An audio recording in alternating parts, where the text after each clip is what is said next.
नमस्कार, मैं हूं शिवांगी। बिहारी मीडिया में आपका स्वागत है। बुलेटिन की शुरुआत करते हैं बड़ी खबर के साथ। बिहार में 24 घंटे के अंदर डेंगू के 213 मरीज, पटना से सिर्फ 117 मरीज आए। पूरे बिहार में डेंगू के मामलों में लगातार बढ़ोतरी हो रही है। पिछले 24 घंटों में बिहार से 213 नए मामले सामने आए हैं। इसमें अकेले पटना से सबसे अधिक 117 मामला है, जो पिछले दिन से अधिक है। अब तक 15 लोगों की मौत हो चुकी है। पूरे बिहार में अब तक 6452 लोग डेंगू से पीड़ित हो चुके हैं। सबसे अधिक पटना से 3205 लोग डेंगू से प्रभावित है। स्वास्थ्य विभाग डेंगू से बचाव के लिए मच्छर से बचाव का सुझाव दे रहा है। डेंगू का लक्षण मिलते ही तुरंत जांच कराने का भी सुझाव दिया गया है। पटना जंक्शन पर बन रहा आयुष्मान कार्ड, स्वास्थ्य मंत्री मंगल पांडे ने किया उद्घाटन। 8 नवंबर तक चलेगा अभियान।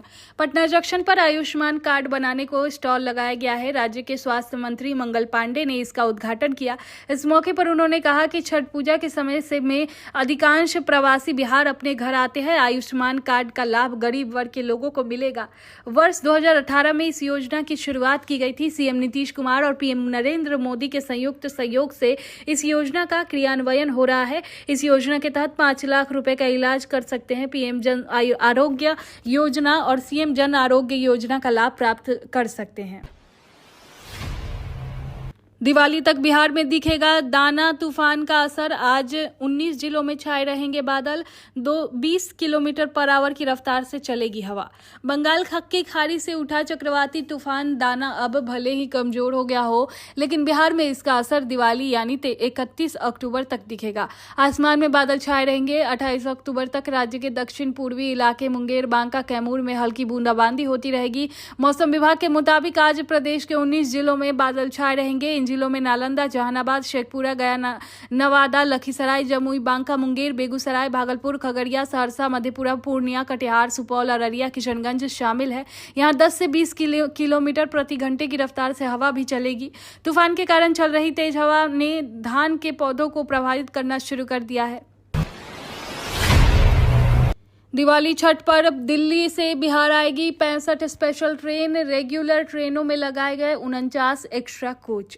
दिवाली और छठ पूजा के दौरान रेल यात्रियों की भीड़ बढ़ जाती है। रेल यात्रियों को आने जाने में परेशानी नहीं हो, इसको लेकर रेलवे की ओर से स्पेशल ट्रेनें चलाई जा रही है। खासतौर से नई दिल्ली से बिहार, यूपी, झारखंड, पश्चिम बंगाल और असम जाने वाले यात्रियों के दिवाली और छठ के दौरान उत्तर रेलवे प्रतिदिन दिल्ली से 65 ट्रेन का परिचालन करेगा। 13 दिनों में करीब 1,20,000 यात्रियों को एक्स्ट्रा बर्थ उपलब्ध हो पाएगी। रेगुलर चलने वाली ट्रेनों के भी 123 अतिरिक्त फेरे लगेंगे। इसके साथ ही प्रमुख ट्रेनों में 49 अतिरिक्त कोच जोड़े जाएंगे। 70वीं बीपीएससी भर्ती में बढ़ाए गए 4 और पद। अब 2031 सीटों के लिए होगी परीक्षा।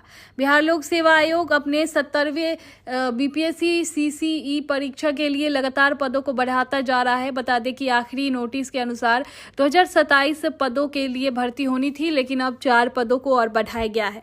इन पदों के बढ़ोतरी की जानकारी खुद बीपीएससी ने अपने वेबसाइट पर एक ऑफिशियल नोटिस जारी कर दिया है।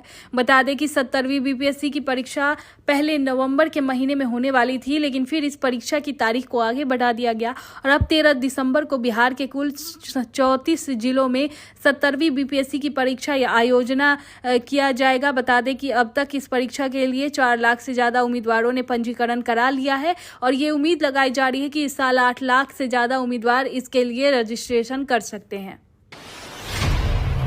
बिहार में ट्रैफिक नियमों का उल्लंघन पड़ेगा महंगा। चालान नहीं भरने पर गाड़ी होगी ब्लैक लिस्टेड। बिहार में यातायात नियमों को तोड़ने पर कटे चालान को 90 दिनों के भीतर जमा करना होगा। ऐसा नहीं करने पर चालानों को रिमाइंडर आएगा। इसके बाद चालकों को इसका रिमाइंडर आएगा। उसके बाद संबंधित गाड़ी को ब्लैक लिस्टेड कर दिया जाएगा। परिवहन अधिकारियों ने कहा कि गाड़ी ब्लैक लिस्टेड होने के बाद उस गाड़ी का फिटनेस, प्रदूषण, ऑनरशिप ट्रांसफर आदि कुछ भी वाहन मालिक नहीं करा पाएंगे। विभागीय समीक्षा में पाया गया है कि चालान कटने के बाद भी लोग 6 माह एवं 1 साल तक गाड़ी का जुर्माना नहीं भर रहे हैं। इस सुस्ती को देखते हुए विभाग ने सभी जिलों को निर्देश दिया है कि ऐसी गाड़ियों को हर जिलों में ब्लैक लिस्टेड करे, ताकि इन गाड़ियों का कोई भी पेपर अपडेट नहीं हो सके।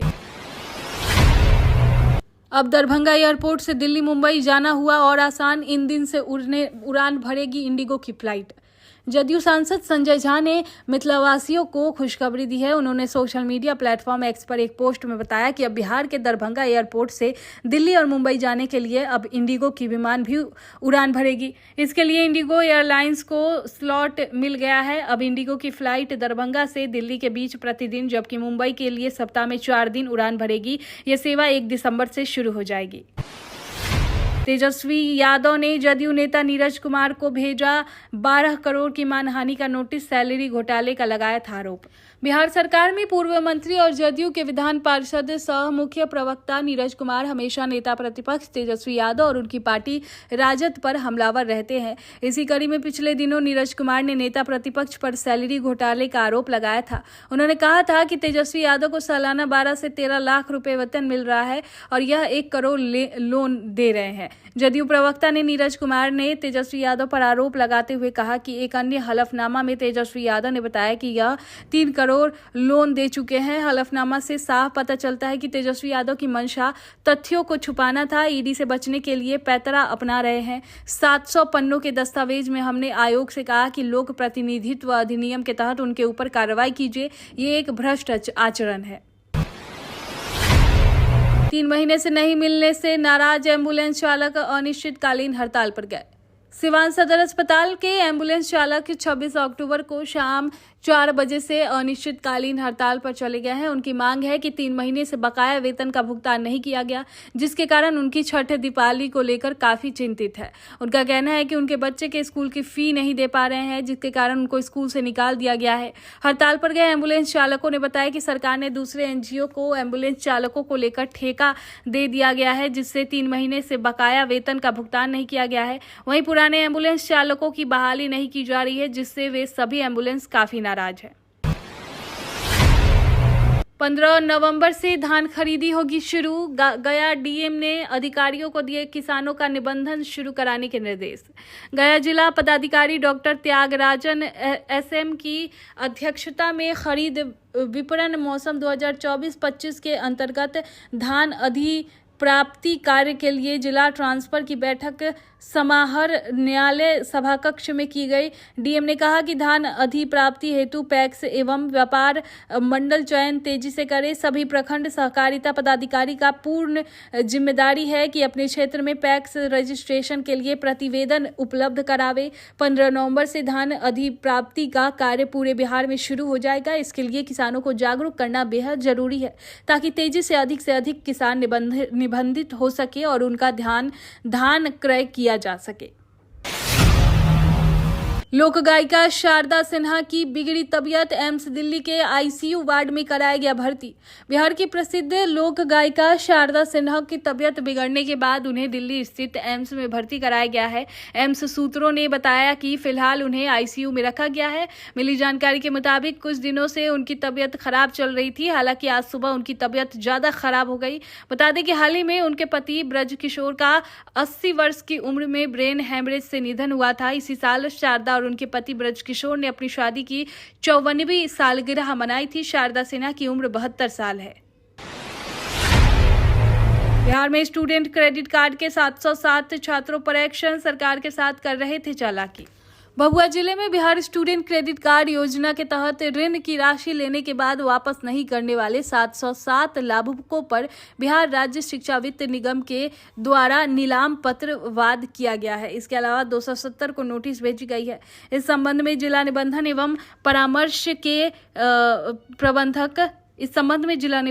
परामर्श के प्रबंधक मोहम्मद अख्तर अली ने बताया कि बिहार के युवाओं के लिए राज्य सरकार की पहल पर बिहार स्टूडेंट क्रेडिट कार्ड योजना, मुख्यमंत्री निश्चय स्वयं सहायता योजना के अलावा कुशल युवा कार्यक्रम का संचालन किया जा रहा है। बिहार के 4 शहरों में पटाखों पर बैन। पटना, गया, मुजफ्फरपुर, हाजीपुर में AQI लेवल खराब, आतिशबाजी पर रोक। सुप्रीम कोर्ट और एनजीटी ने पटना, गया, मुजफ्फरपुर और हाजीपुर में सभी तरह से पटाखों को प्रतिबंधित किया है। AQI लेवल खराब, बहुत खराब, गंभीर देखते हुए ये फैसला लिया गया है। पटना जिला प्रशासन ने भी इसे सख्ती से लागू कराने का आदेश जारी किया है। जिला प्रशासन की ओर से इस संबंध में आदेश जारी किया गया है, जिसमें कहा गया है कि आदेशों का उल्लंघन करना दंडनीय अपराध है। पर्यावरण, वन एवं जलवायु परिवर्तन विभाग, बिहार सरकार और राज्य प्रदूषण नियंत्रण परिषद द्वारा भी सख्ती से लागू कराने का निर्देश दिया गया है। पटना जिला प्रशासन सभी से अपील करता है कि पटाखों का प्रयोग न करें।